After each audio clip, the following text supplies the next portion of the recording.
Hello, everyone. In this video, we're going to go ahead and go over the APA writing requirements for this course. We are using APA 7 guidelines, and there is a textbook that you can purchase and use. You can also use resources from the internet, valid resources, which I will share with you. APA papers look a little bit different in student view versus professional view. So if you were writing a professional paper, it would be a little bit different. So we're going to go ahead and go through the parts of the paper that I would like to see. And if you are going to use alternate resources from the internet, make sure that you're looking at formatting for a student APA paper. So the formatting that I'm going to require for your paper includes a title page, and I will show you exactly what that looks like in just a slide or two. You're also going to have 1-inch margins on each side and page numbers in the upper right-hand corner. You're going to use 12-point font, double spaced, and it has to be some type of readable font. So there are some examples there. TNR is Times New Roman. Also, please use correct grammar and formatting. So for example, the first word of each paragraph should be indented. Something that's not on here that I would like to share too, anytime that you're going to use an acronym, let's say APA, you would have to actually write out, in my mind, it's American Psychological Association. So for example, if you were writing about the American Psychological Association, you would have to write out that entire term first, and then right after you could put parentheses around APA and then use the abbreviation APA throughout the paper, but it has to be introduced first. Also, proper headings and subheadings are required throughout. Again, I will show you what that looks like. Using correct citations. So when you turn in your paper, there is going to be a plagiarism checker. If that number is anywhere over 20, the paper's not appropriate and you need to do some work. The plagiarism checker does not include things that you cite, that you quote. So that's actually not included in that percentage that they tell you is in somebody else's words. So if you have any questions about that, please let me know. But again, anything over 20% is not acceptable. So using in-text citations, if this is something that you're new to, I know a lot of folks have used MLA formatting before. This is not MLA formatting. Please do not turn in a paper that is in MLA formatting. We're not using footnotes or anything like that. These citations go into either the paragraph or the end of the paragraph, as well as on the reference page. I am going to share resources with you on writing citations in this presentation, as well as different websites that are appropriate. So on the reference page, all the sources that you used for your paper needs to be there. They have to be listed alphabetically, and they need to have what we call hanging indents. So let's go ahead and look at what that looks like. So this is an example paper, a beautiful example paper that I was given a few years back. And notice how there is some space in between the title here. Between the top of the page and the major title, there's going to be about 8 spaces. I'm not going to mark you down if it's a little more or a little less, but all of this information has to be on the title page. Also, you're going to go ahead and reiterate your title on the next page right before you begin the body of your paper. This is an example of a subheading that's used. So subheadings are used to compartmentalize different pieces of your paper. We want to make sure that it's flowing in a way that the reader understands. This is an example of the reference page, and this is what we call a hanging indent. I will give you a little bit of a heads up. If you use the library resources, so if you use the databases that you have access to through the Clark Library, any article that you pull out of there is going to create this citation for you. So if you open the article and you look over on the right-hand side, there'll be a little link that says cite. And then it will give multiple options. So MLA, APA, and the other types of formatting. And if you just hit APA 7, it'll give you the correct citation. You're welcome to copy and paste it into your paper. When it comes to finding resources and references for your paper, at least 3 of them need to be peer-reviewed articles. So they need to come from a legitimate source. Sometimes you can use Google Scholar, but most of the time your best bet is going to go through the Clark County Library, or the Clark College Library database. And I will show folks how to do that at the end of this video. You can also use articles published in scholarly journals, again, which you're going to find in the school's databases. Avoid articles in magazines, websites, and blogs. Sometimes websites and magazines are appropriate. If you have any questions about appropriate references, please email me. There is kind of a special way to do research within databases, and we call these using Boolean operators. Essentially what that means is you can use quotation marks. So for example, let's say that you were looking up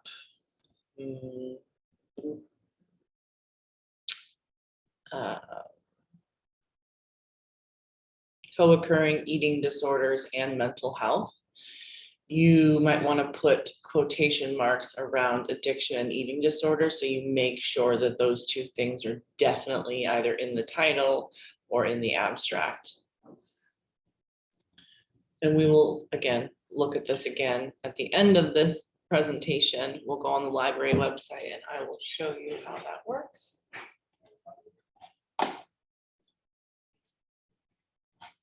Just a second here.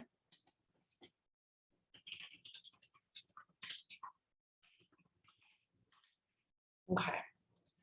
So again, to avoid plagiarism, provide those in-text citations and list all the resources that you've used on the references section.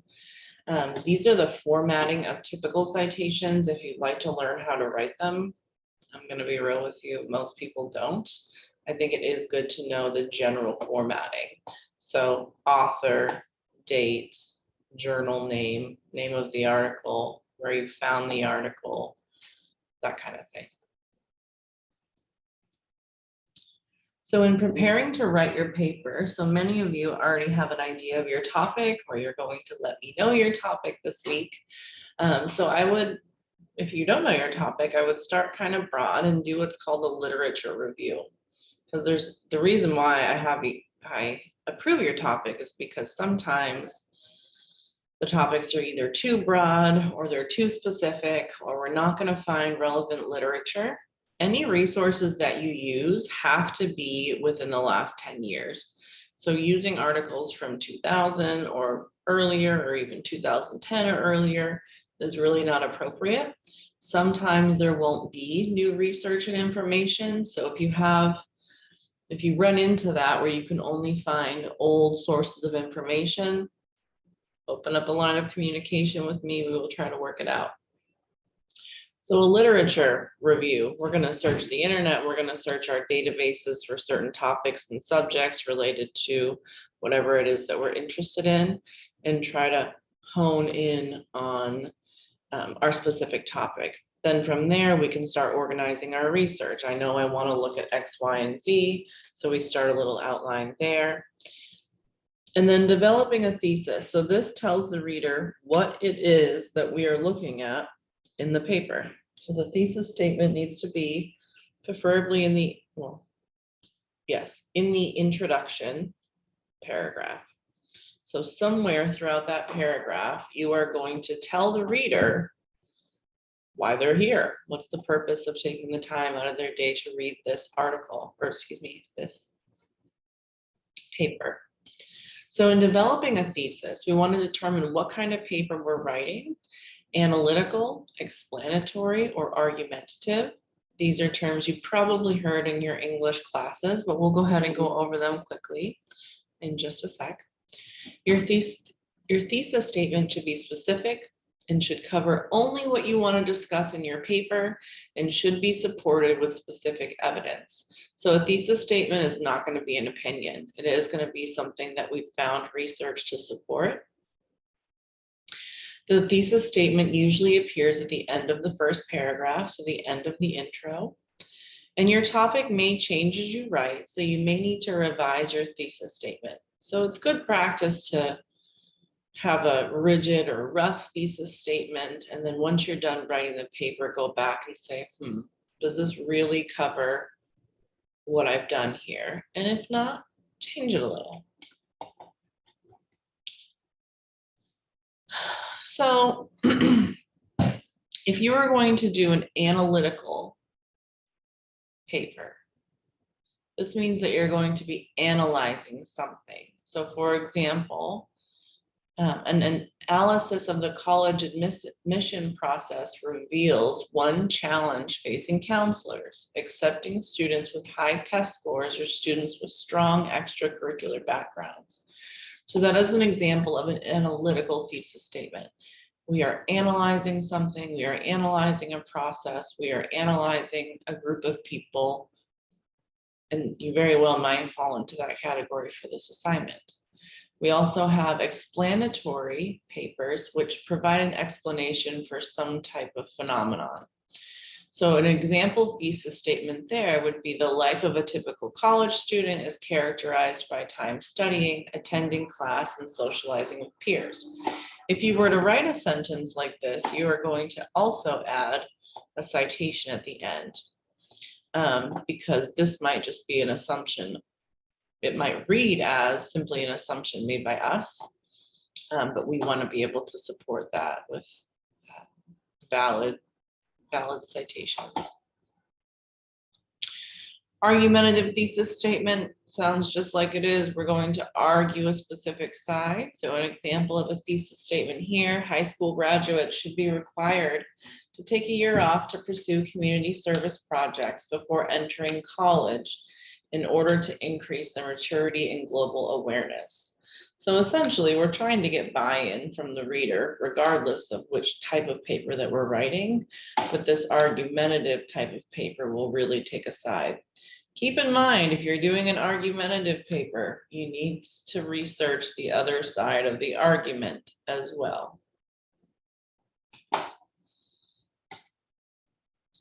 When it comes to the structure of the writing, the paper itself, you're going to start with that title page, the introduction, which highlights key background points and presents your thesis, the body, which details the main ideas, and I recommend breaking up the body into 2 to 4 sections, whatever is best for you.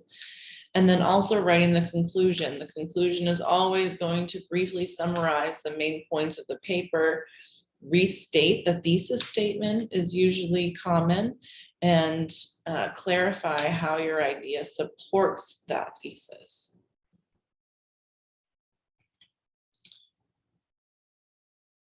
So here you can click on this website. So here's some additional tips for writing your paper.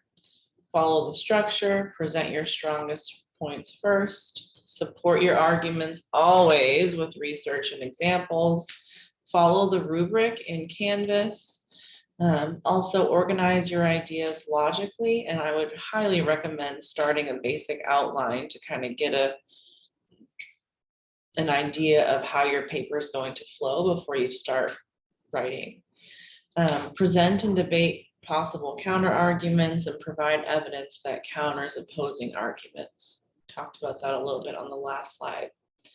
Do not, absolutely do not use EasyBib or those other citation generators. They are always wrong. I will know. You won't get points for it. Please don't do it. And so now, if you give me just a second, I'm going to go ahead and pull up the Clark Library.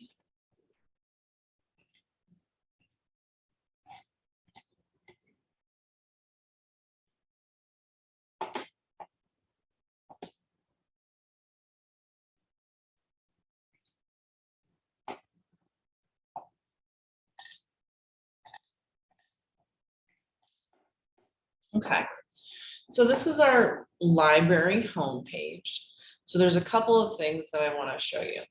So first, this is how we access the database.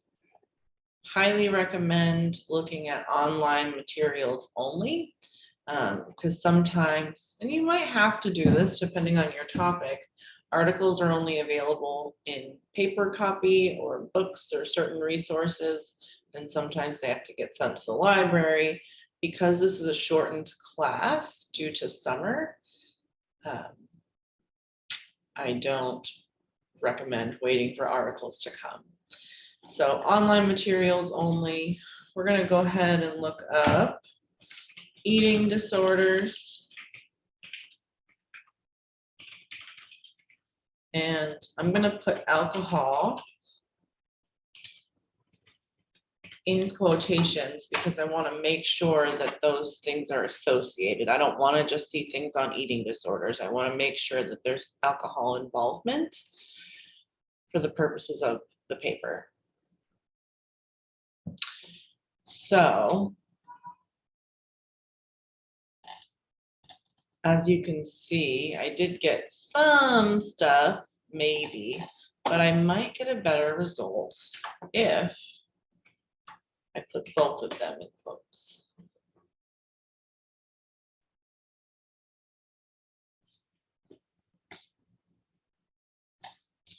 Over here, we have, we're able to refine our results. So go ahead and hit peer-reviewed journals.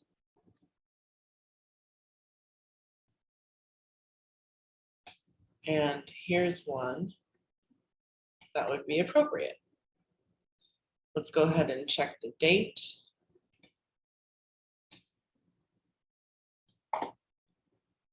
Looks like potentially 1981, but let's double check.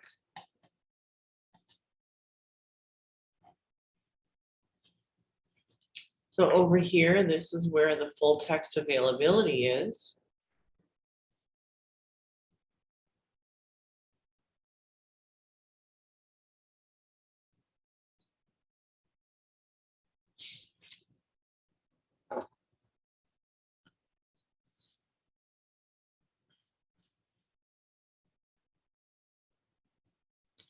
Okay.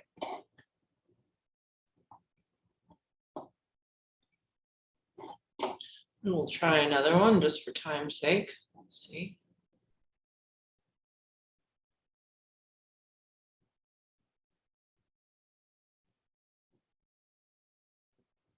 Ay, ay, ay.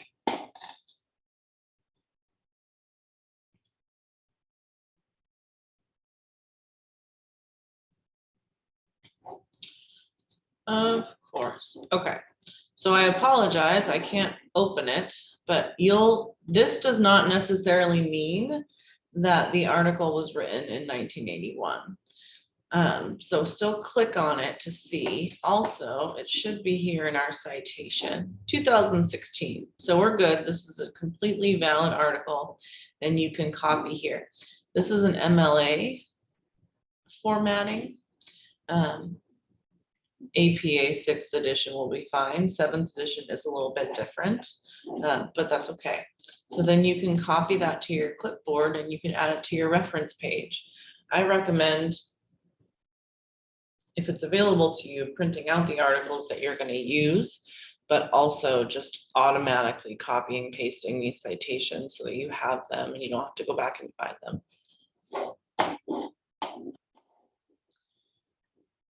The other thing that I wanted to show you on this library website is that our class has its own page. So if you go over here to research and you click on class guides, you'll see my maiden name is Carlson. So go ahead and click there. And you can have access to the librarian if you need help, but it also talks about how to find scholarly sources, how to cite in APA 7, so you are more than welcome to use this, highly recommended. Also those different search tips, more than what we talked about. And also ways to brainstorm and find a topic or where you're going to take your topic. So please utilize these resources. Reach out to me if you have any questions or comments, and I will do my best to help you. Have a wonderful day. Bye-bye.